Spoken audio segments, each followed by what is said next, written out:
Hello, it's B Haja Ramsi. നമുക്ക് എങ്ങനെ tasty ആയിട്ടുള്ളൊരു കൊഞ്ച് റോസ്റ്റ് തയ്യാറാക്കാമെന്ന് നോക്കാം. അതിനൊരു 3-4 സവാള, ഞാൻ ചെറിയ സവാളയാണ് എടുത്തിരിക്കുന്നത്. അതിനുശേഷം അത് നല്ല നൈസായിട്ട് അരിഞ്ഞതിന് ശേഷം ഒരു 1-2 ഉരുളക്കിഴങ്ങ് ഇതിനോട് ചേർക്കുന്ന നല്ലൊരു ഇച്ചിരി ഇഷ്ടമുള്ളവർക്ക് ഇടാം കേട്ടോ. ഇച്ചിരി കൊഴുപ്പിനും പിന്നെ കറി ഇച്ചിരി അധികം കാണുകയും ചെയ്യും അതിന് വേണ്ടിയിട്ട്. അത് കഴിഞ്ഞ് നമ്മളൊരു ചട്ടി അടുപ്പത്ത് വെച്ചിട്ട് ആവശ്യമായിട്ടുള്ള എണ്ണ ഒഴിച്ച് കൊടുത്തിട്ട് ഇച്ചിരി കടുക് ഇട്ട് അതൊന്ന് പൊട്ടിച്ചതിന് ശേഷം കറിവേപ്പില നമ്മുടെ ഉണ്ടെങ്കിൽ കറിവേപ്പില ഇടുന്നത് ബെറ്ററാണ്, നല്ല ഫ്ലേവറാണ്. എൻ്റെ കയ്യിലില്ലായിരുന്നു. അതിനുശേഷം ഇഞ്ചിയും വെളുത്തുള്ളി പേസ്റ്റ് ഇടുക. ഞാൻ ഇഞ്ചി വെളുത്തുള്ളി മാത്രമല്ല, ഒരു പച്ചമുളകും ഇട്ട് അതിൻ്റെ കൂടെ ഒരു 2 കൊച്ചുള്ളിയും കൂടി ഇട്ട് ചതച്ചാണ് ഇതിലിട്ടേക്കുന്നത്. അതിനൊരു പ്രത്യേക ഫ്ലേവറാണ്. അതൊന്ന് നല്ല മൂക്കണം.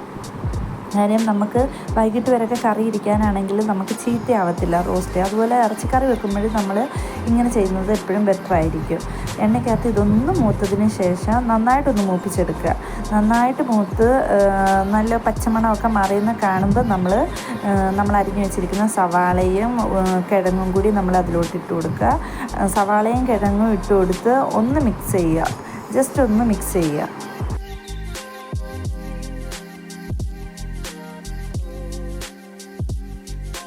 ജസ്റ്റ് ഒന്ന് മിക്സ് ചെയ്യുക. അതിനുശേഷം നമ്മൾ പിന്നെ ആവശ്യത്തിനുള്ള ഉപ്പ് ഇടുക.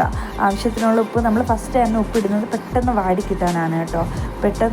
അപ്പോൾ ആവശ്യത്തിനുള്ള ഉപ്പ് ഇട്ട് ആവശ്യത്തിനുള്ള മഞ്ഞൾപ്പൊടി ഇടുക. മഞ്ഞൾപ്പൊടി ഉപ്പും നമ്മൾ ഫസ്റ്റ് ഇടുന്നത് പെട്ടെന്ന് വാടാനാണ്, വാടി നല്ലൊരു ഫ്ലേവർ കിട്ടാനാണ്. ഞാൻ അതിൻ്റെ കൂടെ തന്നെ ഉപ്പും മഞ്ഞൾപ്പൊടി ഇടുന്ന കൂടെ തന്നെ ഞാൻ ഇച്ചിരി കുരുമുളകിൻ്റെ പൊടി ഇടും.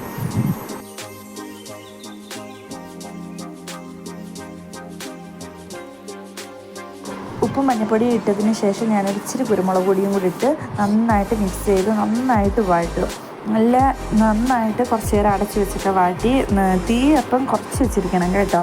എന്നിട്ട് ലോ ഫ്ലെയിമിൽ വെച്ചിട്ട് നന്നായിട്ട് വാട്ടിയതിന് ശേഷം ഞാനൊരു 2 സ്പൂൺ മുളക് പൊടി ഇടും. 2 സ്പൂൺ മുളക് പൊടി ഇട്ട് 1/2 സ്പൂൺ മല്ലിപ്പൊടിയും ഇട്ട് ഇച്ചിരി പെരിഞ്ചീരകം ഇട്ട് നന്നായിട്ട് വഴറ്റിയെടുക്കും. നന്നായിട്ട് വഴറ്റി അതിൻ്റെ പച്ചമണം മാറിയെന്ന് കണ്ടാൽ മാത്രം ഞാൻ തക്കാളി ഇട്ട് കൊടുക്കുക. അല്ലെങ്കിൽ പിന്നെ മുളക് പൊടിയുടെ ഒന്നും പച്ചമണം മാറത്തില്ല. അങ്ങനെ തക്കാളി ഇട്ട് നന്നായിട്ടൊന്ന് പുരട്ടി വഴറ്റിയെടുത്തതിന് ശേഷം നമ്മൾ ഇതിലോട്ട് ഇടാൻ വെച്ചിരിക്കുന്ന കൊഞ്ച്, നല്ല വൃത്തിയായിട്ട് കഴുകി വെച്ചിരിക്കുന്ന കൊഞ്ച് നമ്മളിടും. കൊഞ്ചിട്ടതിന് ശേഷം പിന്നെ നമുക്കിതിൽ ഉപ്പ് ഇച്ചിരി കുറവുണ്ടോ ഇല്ലയോ എന്നൊക്കെ പിന്നീട് നോക്കിയിട്ട് ഇടാവേ.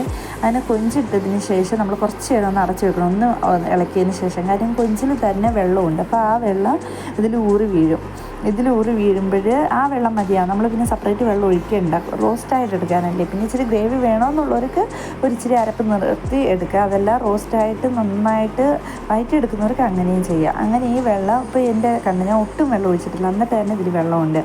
അതിന് ശേഷം നമ്മൾ ഇച്ചിരി ഗരം മസാല പൊടി ഇടണം ലാസ്റ്റ്. അതൊരു ഫ്ലേവറിന് വേണ്ടിയാണ്, നല്ല ടേസ്റ്റുമാണ്. അങ്ങനെ ഗരം മസാല പൊടിയും ഇട്ട് അടച്ചു വെച്ച് ഇച്ചിരി വേവിച്ച് കഴിയുമ്പോൾ നമ്മുടെ ടേസ്റ്റി കൊഞ്ച് റോസ്റ്റ് റെഡി.